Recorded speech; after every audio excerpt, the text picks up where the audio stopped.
A lot of crappy landlords out there. How do you be one of the good ones? Well, today on Limitless Wealth TV, me and Stephen Michael Miller are going to break it down for you and show you what it looks like to be a rock star landlord.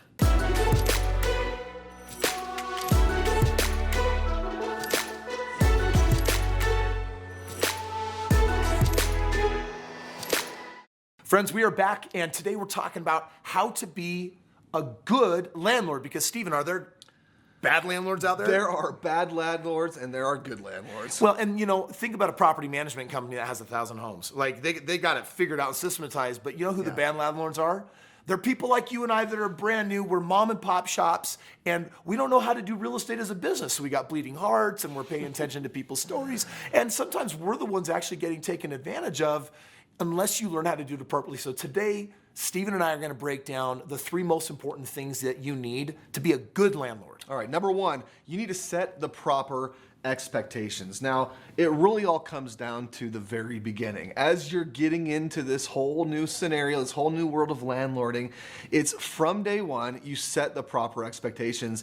And those proper expectations aren't to be set verbally. Just let me say that one more time. These proper expectations should not only be set verbally. In other words, if you have an expectation of what you want from the people that are renting your house, make sure it's in writing. Please, if it's not in the contract, it's not in the contract, okay? So put it all in the contract. If you expect them to clean up the yard and to maintain the yard, put it in the contract. If you expect them to pay on time, and if they don't, there will be a penalty, put it in the contract. If you expect that they can't bring all their friends over and have, to live in the home for months and months and months, and if you don't want them to have cars in the front lawn on blocks, or whatever, put it in the contract. And so all those things, your expectations, what you have in your mind needs to be put in the contract. Yes, verbalize it as well, but make sure it's in the contract. Stephen, this is where I think a lot of mom and pop shop. Mom and pop shop means you're brand new, you've got less than 10 properties, and you're just trying to figure it out. And right now, you've got at times really expensive learning curve because you just haven't done it before. And so here's one of the things I want to share with you. When you're brand new, you're a brand new landlord, you've got a property. If your tenants have a personal relationship with you, that can be a good thing, but it can be a bad thing. Because then it means they might know where you live. They might know that you're a human being. They're not dealing with the bank. They're dealing with who? So the more you seem like a humanized human being, then this is what you're going to find that some people do, especially if you have entry-level housing.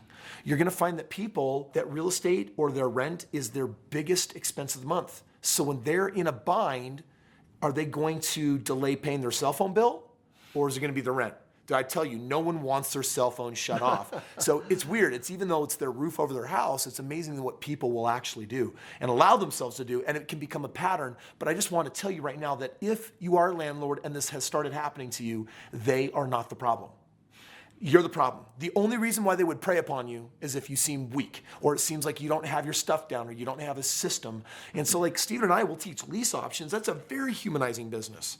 So we're going to talk about how you can be an amazing, compassionate human being, but knowing how to hold the line. Yeah, and it is a fine line. I love that you said that there, because it is a fine line. We teach this all the time, that you want to be, as a landlord, especially in that compassionate financing realm, you want to be personable, and you want to be flexible, and you even communicate that you're open-minded. Yet there is a hard line. You're going to be that person, and you're going to give them options and ideas, but when it comes down to it, you're also going to toe the line. Yeah, so bottom line, number 1, you need to set proper expectations. You do that out the gate, and it's in writing. There's nothing you want to be verbal in your agreement. Trust me, it will come back and bite you hard in the behind more often than not. Okay? People easily misinterpret. It's amazing. We're both there, we have the same conversation, and we walk away with 2 different perceptions of what actually went down there. So put it in writing. The second one is you got to have communication, and it's got to be systematized. Listen, all you got to do is walk into a property management company, get a little friendly with them, and you're starting finding out, oh yeah, we send the notice out on the 15th through email and in the mail. Then we do this thing on the 18th, and then by this day we do this. If 3 days late, then we actually send out this letter. If that doesn't happen 2 days later, we go and we serve them, knock on the door, then we call the like, it's just a machine. There's never, it's like writing computer code software. It's like, if this, then that. And every single thing that happens up in landlording has an if, then that. And so if you're brand new to it and you're like, whoa, what are those? I would encourage you to get to know some people in property management and then just ask them. They'll share it. It's not like it's It's crazy information. In fact, you know what, Nate? Let's write that down. I want to do a video on that. Absolutely. We should talk about what are the basic systems, because I can tell you some of the main ones right now is there's going to be a reminder before rent's due. There's going to be a letter they get on the day that it's due. There's going to be something that happens under X days late when we actually start picking up late fees. And then you need to know the system of at what point do I actually serve them and tell them that they have 48 hours to make the payment, or it's their final and then they're out. And then how do I actually get them out, and how do I serve them the proper paperwork? You're not going to have to do a whole lot of evictions if you got a good system, but this leads us to point number 3. Yeah, this one's important because, I think so often we live in a passive-aggressive society where we even say one thing. Dude, we're Americans. Yeah. Europeans, you ask a German, how you doing today? Oh, I got the runs so bad. It's like, I did not want to hear that. But they're going to be honest with you. In America, we're just a bunch of liars. It's true. How are you doing today? We're stereo. Oh, I'm great. Yeah, it's like he's suicidal. Yeah, right. So you got to understand that if you're going to say something, if you're going to put it in writing, if it's in the contract, then no empty threats here. Like, this isn't about empty threats. Put it down in the contract and then take action on it. Mm-hmm. If your contract says that if they're 1 day late, they get charged a $15 late fee, then for goodness sakes, charge the $15 late fee. If you one time decide, oh, you know what, you had a hard day, that's okay, I'll waive it this time. I'm telling you right now, be personable. Give them a pinky. But don't give in to the sob stories, okay? The sob stories are there, and they may even be real and they may even be feeling it, and they went through a hard time, and that's okay. You can be sympathetic, but still stick to your guns. Most people live paycheck to paycheck, and as a result, we need flexibility from time to time, and they're going to find the flexibility one way or the other. They should not be finding flexibility on rent. If you do that, you're not a pro and you're going to get hurt. Maybe they're going to get hurt, and it's going to turn out to be a bad deal. So this is one of those things where you want to grow up really fast because you're not always dealing with responsible adults. It looks like it on the outside, but often it comes down to, oh, well, this happened, and you need to let them know. And I want to throw something in here that's really important.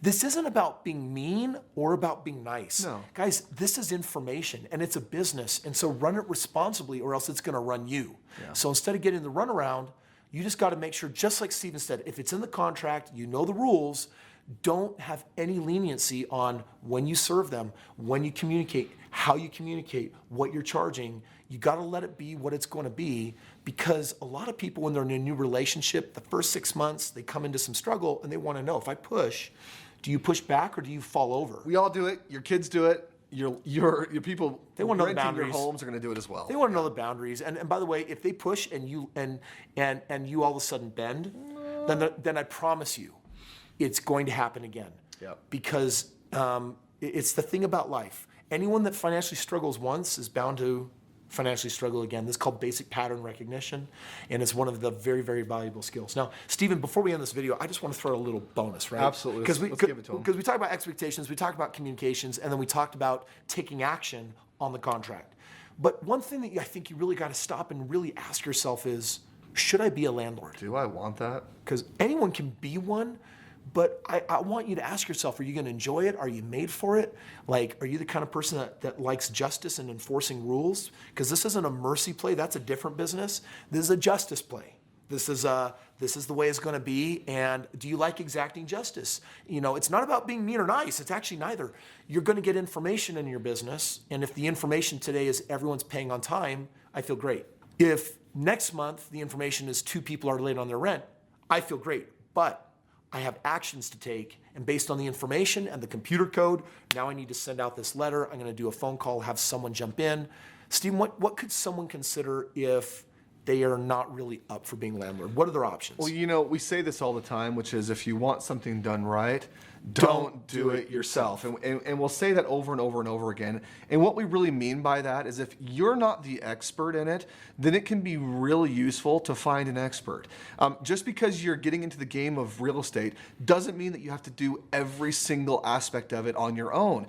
There are people that are in property management, like Kris and I talked about, who've been doing this now for 15, 20 years, who are really good at it, who Although there's a little bit of an investment for it, that investment will go such a long way because it gets you out of the weeds and gets you doing what you do best, which might be finding the property or getting onto your next deal, or maybe it's getting your next partner to help you do the next 5 or 6 deals, right? Yeah. So if it's not your cup of tea, if it's not in your mode of operation already, then maybe being a landlord isn't your best bet. Maybe you need to find someone else to help you out there. Now, I got to say that before you decide to go hire a property manager and cut your cash flow down, you can double down and do the opposite. You can take our lease option system, watch our videos, let us show you how to do a lease option where you're going to put in a little bit of work, but once you get the property, it really manages itself, and it's a beautiful hybrid. It's smarter, it's greater cash flow, it's greater benefit to people in the community.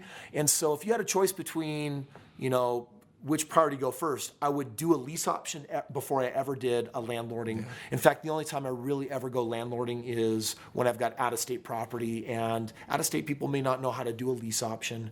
I can do it very easily in my backyard. So those are 2 options. And then the third option, Stephen was talking about just a little bit, we'll leave you on this note, which is, and this is probably one of the most powerful things we know how to do in real estate. Stephen said he actually dropped a massive golden nugget on you. I'm not sure if you picked it up or not. The golden nugget is that everyone should be in real estate, but that doesn't mean you have to do the parts you don't like. Yeah. Steven and I, we help people make tons of money by only focusing on the parts worth being good at. I'm gonna say it one more time. Steven and I show people how to make a lot of money in real estate by focusing on the parts that they should be good at, meaning you should know how to find other people's money and dump it into real estate so that you can do the magic equation of no money and infinite return, right? In fact, Nate, let's shoot another video on that, because I'm telling you right now, you gotta subscribe if you're not part of this channel, because hanging out with us for a little bit, coming to some of our live events, this is something that can help you become wealthy here and then become wealthy here. And so friends, those are our bonus tips for today. That's what it looks like for you to be a rock star landlord, and we'll see you on the next video. Being a landlord might be right up your alley. Now after watching this video, you might be like, no way, Jose, but never let that keep you from rocking it out in real estate. Make sure you check out our website, see all of our different goodies of how we can help you crush it in real estate.